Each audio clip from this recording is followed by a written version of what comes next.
Hey guys, welcome back to my channel. It's Tashinga here for those of you who don't know. If you do know, hey babe, and welcome back. So as you can see in the title of the video, I will be showing you different foods that I make during the week. This is something that I thought would be insightful because a lot of people have been asking me what I eat as a vegetarian.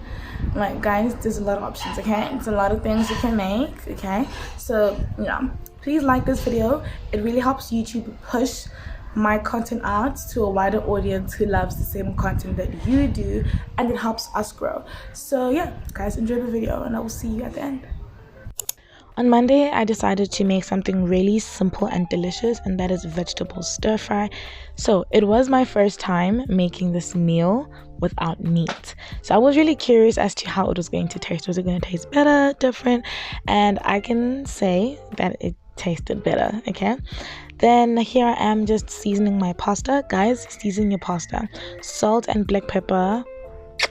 Chef's kiss. It makes the pasta taste so much better. And then I leave my pasta to a boil and start on my vegetables. As you can see, I am peeling a carrot. So I'm not really picky with the kind of vegetables that I use in my stir fries. Whatever is in the house, I take it and I use it. It's as simple as that.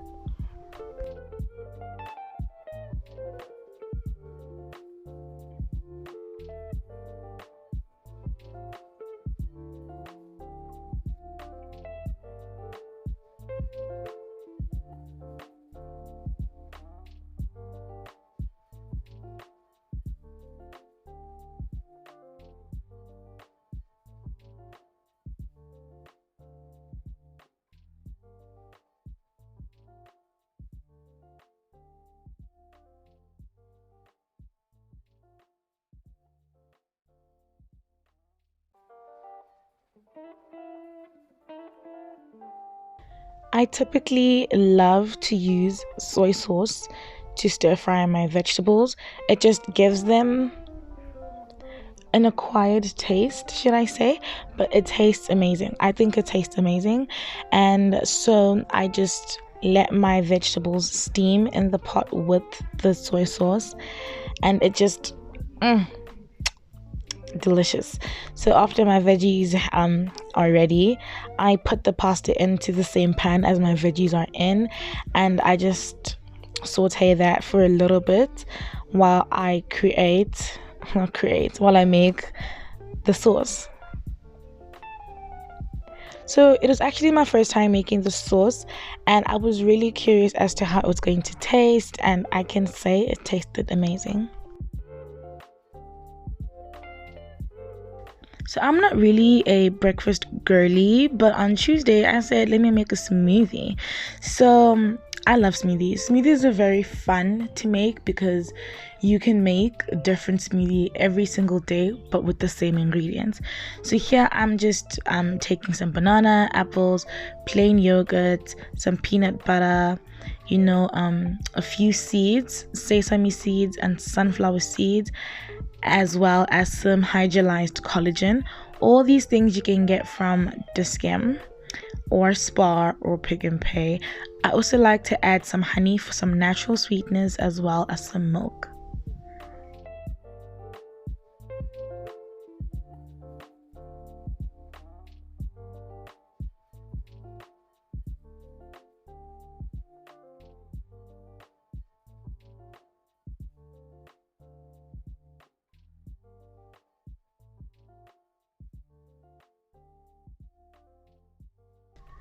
Lentil stew is actually one of the first, if not the first, recipe that I learned how to make when I became vegetarian. It's so simple to make, and you don't even need that many ingredients to make this.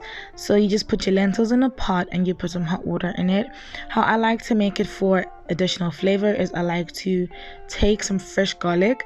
I prefer fresh garlic over the crushed garlic that you get in the store. And once I have my garlic, I like to smash it. You see just now, like that. And I put it inside my lentil stew. So while the lentils and the garlic are boiling, I grate my tomatoes and my onions. This is literally all you need: tomato, onion, and milk, and of course your lentils and some cooking oil. But that's literally all you need to make this recipe. So I grate my vegetables, which is my onion and my tomato. If you want, you can add more things, but on this day I was extremely lazy, so I said no. And you don't even need a lot of oil. You just put in a little bit of oil and you put your grated vegetables in the pan and you fry them until they become a pretty red, like this. Now with seasoning, my favorite part. One thing about me, I am not going to eat bland food. I don't care, bro. I don't care. I'm not eating bland food. So I am just mixing up the spices with the vegetables, and then this is where I put my lentils inside the pan. Very, very simple. And this part didn't show in the camera, but I don't know why. I put milk in my lentils just so that it gets thick and it has like a creamy like texture. You can add in fresh cream or milk. I did not have fresh cream on that day, so I just added in some milk. This stew can be eaten with a number of things, but my favorite thing to eat it with is some rice. Now, don't judge me. Yes, I do eat 4 big spoons of rice. This is like a comfort type of meal, you know. It doesn't have anything extra or fancy to it, but I really enjoy a lentil stew with some rice.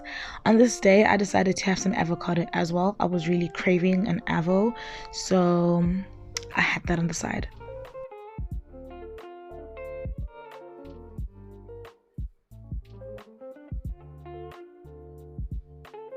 Hello aesthetic, hello content, because look at me eating breakfast on Wednesday morning just for this video. I love muesli. Like, it's simple and it keeps me full for the whole day. I love to add fruits to my muesli because, you know, for that natural additional sweetness. It's really, really delicious. I don't know why I didn't add banana, but I typically add banana to my muesli. It's probably because there's muesli already in the banana, and I mix it together just so that I have an even taste in my mouth. Did you get it?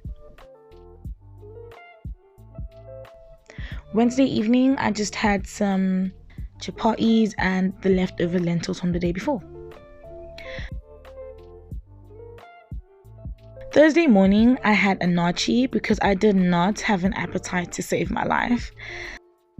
Then for supper on Thursday night, I decided to have some chickpea pasta. So these are pre-boiled chickpeas. I boiled them, I think, earlier on in the week. Some vegetables from Woolies, some fettuccine pasta that my father was making, and this is the same method that you use to make the lentils. You just have to fry your vegetables, which is what I'm doing now. I had some purple onion, some spinach, and some cherry tomatoes, as well as some mushrooms. I believe that every single dish needs to have mushrooms. I love them that much.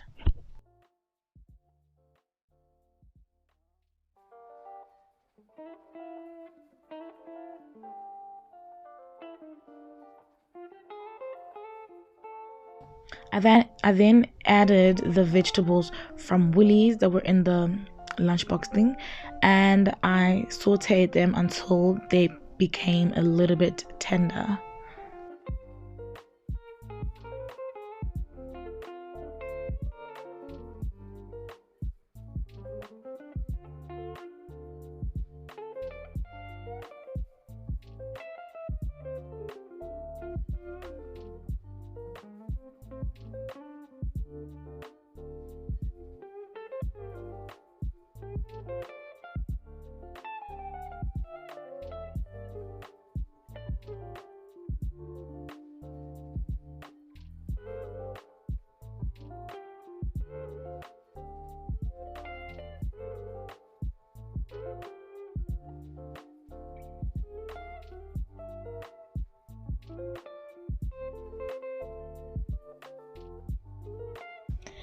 I then added some fresh cream. I had fresh cream this time, and it tastes way better and it's way thicker and creamier with the fresh cream anyway. Then I put my pasta in a plate, obviously, and guys, this is so delicious. Hey, looking at this is making me so hungry. It was so tasty. Friday afternoon, I was making a vegetarian burger. So the mushroom is basically the, meat in inverted commas. And what you have to do is slice the mushroom in half. This, it just makes more meat.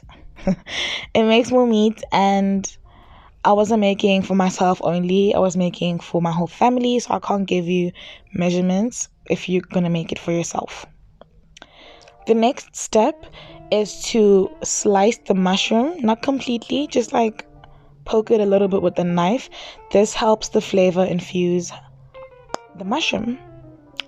Now we're making our buttermilk, so you need a lemon for this, and any type of milk, full cream milk, soya milk, whatever, any kind of milk to make your buttermilk. This is going to be the liquid base for your batter.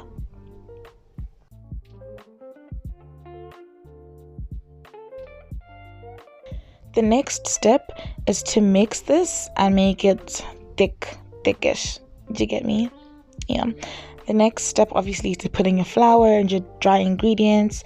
So I put in flour, 2 tablespoons of baking powder, and I went crazy with the spices. So one thing about me, I'm going to season my food. Like I said before, I simply refuse to eat bland food. If it's bland, if it doesn't have an orangey ready color, I'm not eating it because it's not going to taste nice. So here I am. I put spices with my heart here, and then you just have to mix it together. Very simple.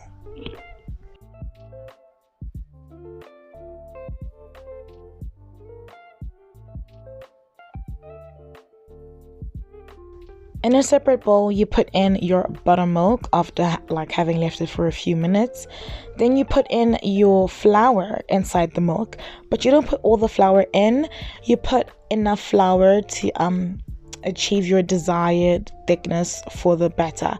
I like very crunchy mushrooms, so I like to have a thicker consistency for my batter. But then again, it has to be made to your preference, but I suggest that you have a thick liquid batter so that your mushrooms are extra crunchy. See, look at that consistency. Beautiful.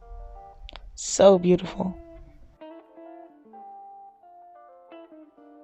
Then the next step is to just dump all your mushrooms inside the liquid batter, coat them like this, then you just dip them in the flour mixture. So I hate the feeling of wet batter and then dry flour on my fingers, so I use spoons, and then you fry them and you put whatever you want in your burger, and that's it.